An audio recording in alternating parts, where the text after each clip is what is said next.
আজকের ভিডিওটা একটু স্পেশাল হতে যাচ্ছে কারণ আজকে যাকে নিয়ে ভিডিও বানাবো তার নাম হচ্ছে নামি। প্রেজেন্ট টাইমের নামি স্ট্র হ্যাট পাইরেটসের নেভিগেটর অ্যান্ড ওয়ান পিস ফ্যানদের ফেভারিট ওয়াইফ। 20 বছর আগে ঐকট রাজ্যের যুদ্ধের ধ্বংসাবশেষ এর মধ্যে পরিচয়হীন এক বাচ্চাকে খুঁজে পায় নজিকো নামের ছোট্ট একটি মেয়ে। সেখানে আমরা আবার একটা ফিমেল ম্যারিনকে দেখতে পাই যে ওদের দুজনকে অ্যাডপ্ট করে। ফিমেল মারিনের নাম বেলমেরে। বেলমেরে, নামি আর নজিকো এরা তিনজন একটা পরিবারের মতো ছিল। নামি ছোটবেলা থেকে ম্যাপ আঁকতে অনেক পছন্দ করত। নামির স্বপ্ন ছিল পুরা বিশ্বের কমপ্লিট একটা ম্যাপ নিজের হাতে আঁকবে। তো নামির অ্যাডাপ্টেড মাদার বেলমের আর্থিক অবস্থা খুব একটা ভালো ছিল না, যার কারণে নামির নেভিগেশন এর বুকস বেলমেরে অ্যাফোর্ড করতে পারতো না। অ্যাজ এ রেজাল্ট নামি একটা বুকশপ থেকে নেভিগেশনের বুকস চুরি করে, বাট নামি ধরা পড়ে যায়। যাই হোক, এটাই ছিল নামির ড্রিমসের ফার্স্ট স্টেপ। নামি ওই আইল্যান্ডের ম্যাপ আঁকায় অ্যান্ড নামি ভাবে যে ও পারবে ও ড্রিম ফুলফিল করতে। এর 1 বছরের মধ্যে সিচুয়েশন এত খারাপ হয়ে যায় যে ঠিক মতো খাবার জোগাড় করাও বেলমেরের কাছে অসাধ্য হয়ে ওঠে। বাট বেলমেরে কষ্ট করলেও নামি অ্যান্ড নজিকোকে বুঝতে দেয় না। একদিন বেলমেরে নজিকোর ড্রেস নামিকে দেয়। ড্রেস এর সানফ্লাওয়ারটা একটা লায়নে পরিণত করে, বাট নামি ওর নিজের আলাদা একটা ড্রেস চাই। তোমার থেকে 2 বছরের ছোট কিংবা 1 বছরের ছোট কোনো ভাই থাকলে তোমার নিজের ড্রেসটা তুমি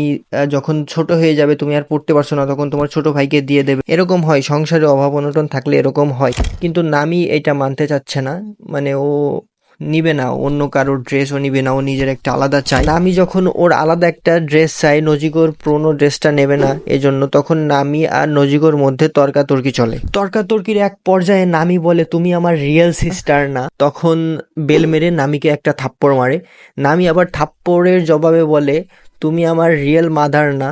আরো বলে নামি নজিকো আর বেলমেরের সাথে হ্যাপি না। সাথে এটাও বলে যে যদি কোনো রিচ ফ্যামিলি আমাকে অ্যাডপ্ট করতো তাহলে অনেক ভালো হতো। তখন বেলমেরে রেগে বলে, তুমি যেখানে যেতে চাও যেতে পারো, চলে যাও। তখন নামি এক দৌড় দিয়ে বাসা থেকে বের হয়ে চলে যায়। এরপর নামি গেনজোর সাথে দেখা করে অ্যান্ড বলে যে সে ঘর থেকে পালিয়ে আসছে আর ফেরত যাবে না। গেনজো তখন একটা হাসি দেয় এবং নামিকে নামির পাস্ট এর স্টোরিটা বলে যে কিভাবে নামিকে কুড়িয়ে পেয়েছিল নজিকো অ্যান্ড বেলমেরে অ্যান্ড অ্যাকচুয়ালি কি কি ঘটনা ঘটেছিল ওই টাইমে সবকিছু গেনজো বলে। তখন নজিকো আসে নামিকে ফেরত নিতে। অ্যাট দিস মোমেন্ট ফিশম্যান পাইরেট আরলং কনোমি আইল্যান্ডে আসে। এরপর ফিশম্যান পাইরেটস বাচ্চা থেকে বুড়ো সবার কাছ থেকে চাঁদা তোলা শুরু করে। নামি আর নজিকো লুকিয়ে লুকিয়ে দেখে। যখন ফিশম্যান পাইরেটস আরলং নজিকো অ্যান্ড নামিদের বাসার দিকে যেতে শুরু করে, তখন নজিকো অ্যান্ড নামি দৌড়াতে শুরু করে বেলমেরেকে বাঁচানোর জন্য। বেলমেরে তখন রান্না করছিল। নজিকো আর নামিকে ওদের গ্রামের ডাক্তার আটকায় অ্যান্ড বলে, ওখানে গিয়ে কোনো লাভ নাই, তোমরা যে বেলমেরের মেয়ে এর কোনো প্রমাণ নেই, তোমাদেরকে কিছুদিন গ্রামের বাইরে থাকতে হবে। তখন ফিশম্যান পাইরেটস ইনকোয়ারি করে জানতে পারে বেলমেরে সিঙ্গেল। তখন বেলমেরের কাছ থেকে 1 লাখ বেরি নিয়ে চলে যায়। তখন বেলমেরে চিৎকার করে বলে, কে বলেছে আমি ওই 1 লাখ বেরি আমার জন্য দিয়েছি? ওই বেরি আমি 50-50 হাজার করে আমার 2 মেয়ের জন্য দিয়েছি। তখন গেনজো বলে, ও মিথ্যা কথা বলছে, ভিলেজের রেজিস্ট্রেশনের কাগজে রয়েছে যে ও সিঙ্গেল। এটা নজিকো শোনার পর পিছনে ফিরে তাকায়। তখন বেলমেরে বলে, কে বলেছে আমার কোনো পরিবার নাই? নামি আর নজিকোই আমার পরিবার। তখন নজিকো আর নামি দৌড়ে আসে বেলমেরে চান বলতে বলতে, আর বেলমেরেকে জড়িয়ে ধরে। আর নামি বলে, আমি যা করেছি আমাকে মাফ করে দাও।